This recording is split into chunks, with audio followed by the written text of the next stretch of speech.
დღეს განახებთ ყველას რამდენად ბევრ შაქარს ვიღებთ ყველანი თქვენ ჩვენს ვასაე აბსოლუტურად ყველა და რატოს უხდებით ერთხელ და სამუდამოდ გავიგებთ. პირველი არის კოკა-კოლა. კოკა-კოლაში 100 მილilitrში არის 10.6 გრამი შაქარი, ანუ ძალიან ბევრი შაქარი, ხალხო, ძალიან ბევრი და ეხლა განახებთ რამდენი არის, აი ესე რომ შევხედოთ ჯამში 9 ლიტრაში. დავყაროთ. ჩემი რა იყო? თა არის, რასაც ქვია მთა. ძალიან ბევრი შაქარი არის, ძალიან ბევრი შაქარი ერთ კოკა-კოლაში.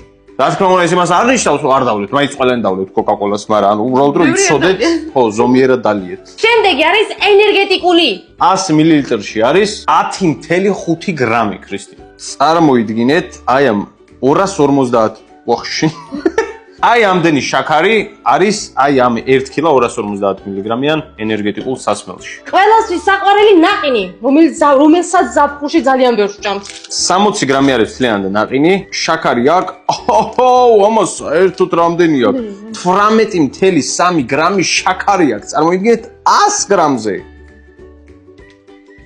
ამდენი შაქარი არის აი ესეთ პატარა ნაყინში. ჩათვალეთ, რომ აქამდე შაქარს ჭამთ. მართლა ძალიან ბევრი შაქარი არის რეალურად ყველაფერში, უბრალოდ არ უკვირდებით არასდროს როცა რაღაცას ჭამთ არ ვსვავთ. და ბოლო შოკოლადი. ეს არის 80 გრამი შოკოლადი. 100 გრამ შოკოლადში 58 გრამი არის შაქარი. ანუ წარმოიდგინეთ, ნახევარზე მეტი არის შაქარი. აი დედა.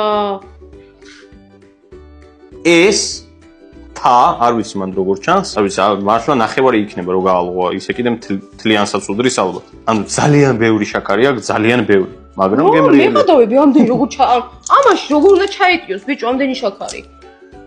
კაი სუნი აქვს.